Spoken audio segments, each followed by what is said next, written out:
I bought a house in August. I'm a divorced single mom. I have 2 kids. I basically used my divorce settlement to buy this house. I put a big down payment. And even now I am struggling with having a pretty high mortgage payment with my income. I don't think it's sustainable, and I'm sort of going back and forth on what is the best decision. If it wasn't, it's done now, but what could I do to kind of help myself move forward? I bought a house and I thought I would have some money left over, but I had to pay off my car in escrow, and that added an extra like $18,000 in order for me to get my debt to income ratio low enough to be approved. So that increased the amount of mortgage you needed, which increased the payment?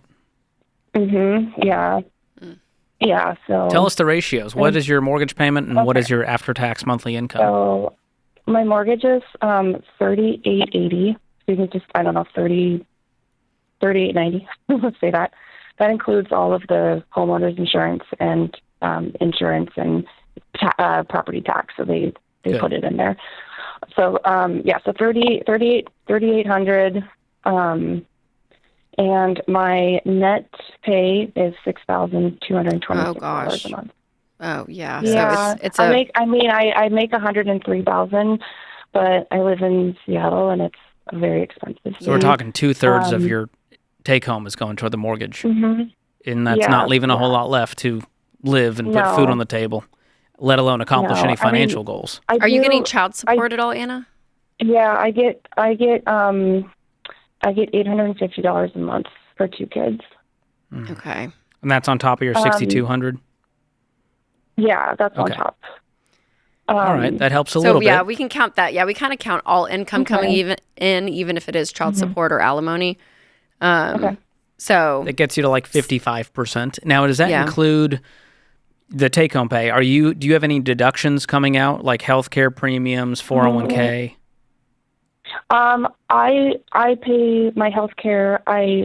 My kids' health care are on their dad's, and I have to help pay for that. My deductions are just the typical taxes. Just tax stuff. Okay. And 401. I do contribute to 401k. How much? What percent? I believe I think I meet my company match. I think it's 4%. Okay. So you're likely investing, if you make $100K, we're talking $4,000. And so you wouldn't include that for the 25% parameter, which also helps your number. So now we're down to like 50-ish%, which is not great, but at least we can see the forest from the trees here. Is there room for your income to grow? There's a little bit. I wouldn't say anytime soon. Okay. No. But when did you buy this house? Like the line of work I'm in. I bought it in August. Okay, it's only been half a year. Yeah, it's similar to our last callers. 6 months because there's not going to be a ton of equity. I don't know how accurate, looking at Redfin, et cetera, is, but there is already equity in the house. What would you get if you sold it after, net of fees and all that? I haven't calculated the fees, but I bought it for $730, and it says it's worth between $820 and $9 something. Yeah, I'd be shocked in 6 months if it went up $150,000. Zillow and Redfin, they're not always accurate. I know. But what you could do, Anna, just to gather information as you're thinking about this, because it is a big enough question financially for you, is to get a realtor and have them just pull some comps in the area and just see. Maybe it's gone up a little bit. I don't know. But after you factor in maybe a little bit of equity, but then all the fees and the realtor fees and all that when you sell the commissions, like once you factor it all in, you may end up losing money if you end up selling, right? So there might be a reason to hold it and to stay in it for maybe 2 years or so, and it's going to be uncomfortable because it is eating up so much, but at least to get some equity back in so that you can make a better long-term decision. Because it probably was, I would feel like if I went through something like that and having kids, you want a place to land, you want something that you're like, okay, this is our home, we're building this new life, right? And so like I could see it almost being an emotional decision and not always factoring in like, okay, what is this actually going to feel like in real life? So I don't fault you for that. It makes sense. But we also want to get you into a place where you can start building wealth and you have some breathing room because, going through a divorce, like that's in and of itself extremely stressful. And then you put on top of a financial strain, which so many single moms, you are in the boat with so many people, which is so hard. It's so hard. It's so heartbreaking having to raise these two kids too, along with everything. Yeah. So have you done a monthly budget to see how much is actually left over or if you're going into the red each month? I'm working on it. A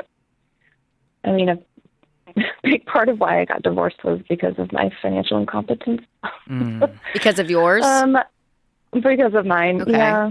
So what went on there? Just not keeping up with details, spending whatever you want. Like what does that look like? Yeah, like hidden debt. I'm working on it. I'm actually in a DA program, which is helping. Good. So I was completely out of debt, and now I have debt again. Home costs, or obviously because I kind of living outside my means. But I do know some places I can tighten. I do have kind of a side job. I teach classes, and I can teach more. Have you cut off all access to debt? Have you frozen your credit? All of that? I don't use my credit cards. The other question I had is I do own my car, and my car's worth, I'd say $18,000, but I could easily, sell it and then get a car that is,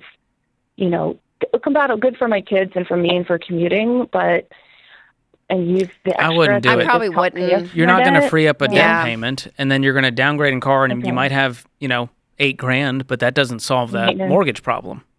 Yeah, your car's not the issue at this point. So I would hang on, like Rachel said, for 2 years and then see where you're at. Nothing is like you're not going to miss a mortgage payment. You're just sort of skating by right now in survival mode, and it is going to be uncomfortable. And that's where the budget is really going to help you because now whatever's left over after that mortgage payment comes out, you have to be very intentional with. And that's where a budgeting app like Every Dollar will help. So we'll make that our gift to you to help you figure all of this out. And when you fill out that Every Dollar budget, you'll list your income for the month, include the child support, and then below will be all of your expenses. Yep. So stay on the line, and Christian will pick up. And George, I vote that Anna cuts up all of her credit cards tonight. Absolutely. You said you don't use them, but you still have them. I think you just cut it off at the source. Since you know it's an issue, right? Just in general, it's been just cut off at the source. And listen, if you hate it, I know. If you hate it, I promise they'll let you back in. I don't. You can get another one. Yeah, I only have one, and I pay a lot off. One is all it takes every month. I'll tell you that. Yeah. You can still do some damage. I'm not kidding though. I would cut it up and actually use a debit card. Force yourself to use your money because there is something, even if you pay it off every month, there's something about in the moment taking care of groceries, whatever it is. When you pay it, it's done. There's not a bill coming. And it actually factors in psychologically, and you end up actually spending less when that's the case. And so I would try it, Anna. You're kind of on this whole new journey, this whole new chapter, this whole new life, right? And so it's a new do identity. Something so different. You're the kind of person who doesn't swipe the credit card, who uses her own money. Because she doesn't have one, right? Because she cut it up. I love it. Right. I love that challenge to you. I go back. Let me go back. I have one credit card I pay off every month. My other credit card I don't use. I opened it because I used it for moving fees, etc. Some new things in the house. I had to get some appliances, and it had a 0%. Well, I would cut it up, pay it off, and close the account. Yeah. And I want you to try no debt, Anna, like hardcore. And it's extreme. This is extreme in our world today. But be so hardcore with it and be so extreme. And do it for 6 months and see how you feel. Because I'm telling you, there is a freedom there. You don't even realize the burden you're carrying. So if you keep doing what you've been doing, you're going to keep getting what you've been getting. So do something so extremely different with your money and see the results.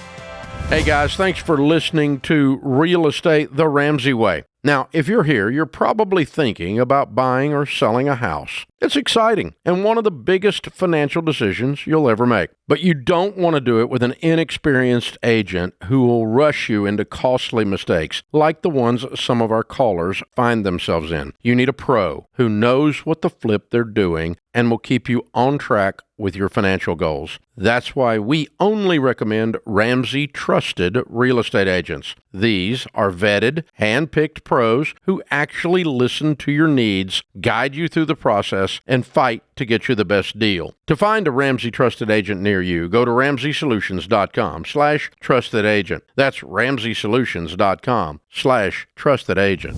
I'm 44. My husband's 46. We currently only have $80K left on our mortgage. We have no other debt.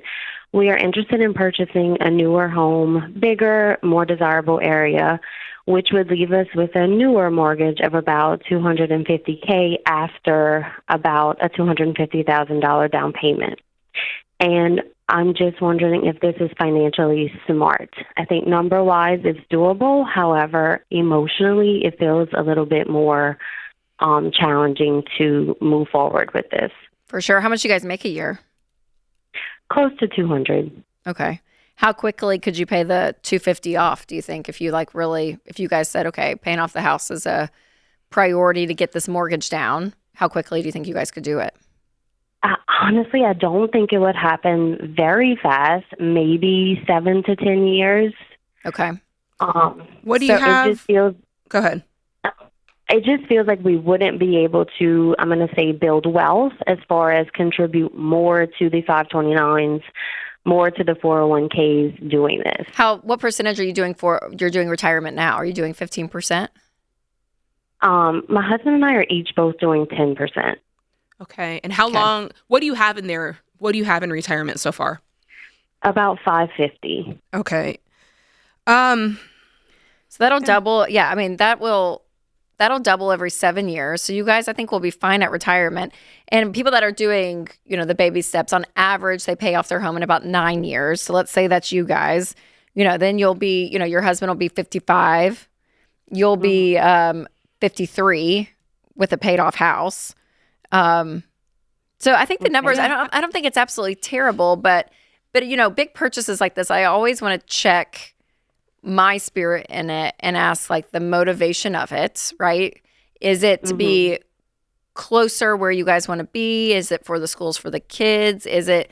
It is in a newer neighborhood, a bigger home, kids in the neighborhood that are friends with kids, my kids. Yeah, totally. Yeah. So, I mean, that doesn't absolutely scare me. I just want to make sure you guys as a household can fund 15% of your income into retirement. And I don't want the kids' colleges to go on complete pause because you guys wanted a newer, bigger house, right? So from a legacy perspective, I do think there is some level of saying, hey, we are going to have to contribute and make sure the kids are good with college and do this. Can we do both? Because choosing one or the other feels... maybe a little off. And I also ask myself the question, because when I look at this, my brain goes immediately to, oh my gosh, you only owe $80,000 on your mortgage. Now, I'm just throwing this out there. The question I'd ask myself is, if our house were paid off, would I still be interested in getting at that point, maybe a $200,000 mortgage on a house? Or would I be like, no way, my house is paid off, I'm good to go? That'd be the question that I'd spend a lot of time with. And you might be like, yes, Jade, I am ready to go. It does seem like we're almost towards the finish line, yet we've been looking at houses for the past decade. Okay. How much is the house? How much is your current house worth? About $280,000. Okay. And what are you guys looking to upgrade to? The sale price is $495,000, but we would put down about 55%. Oh, yeah. Yeah, I think you guys are fine, Katie. I mean, as long as it's not going to mess you up. Yeah, as the payment, no more than 25% of your take-home pay, so that you guys can invest in retirement, kids' college, all of that. So it may be a season of decreasing lifestyle a little bit. Yeah, and pulling back from. I want the household to be investing 15%, and you guys are at 20 right now. So just be thinking about that. So pulling back will help with this, and to hopefully maybe get it paid off sooner. But yeah, with your ages, income, what you're putting down, I mean, they're putting down 55%. I think you're doing everything right and above right in that perspective. The biggest thing is making sure, and I'm assuming that you guys already do have some sort of emergency fund in place, but making sure you have the right amount of emergency fund, because now with a bigger house payment, that amount needs to go up to match that new lifestyle, obviously. So just some little things to keep in mind. I love that you mentioned the 529s and making sure that college is still a priority because very, very important. But other than that, I'm like, let's go. It's great.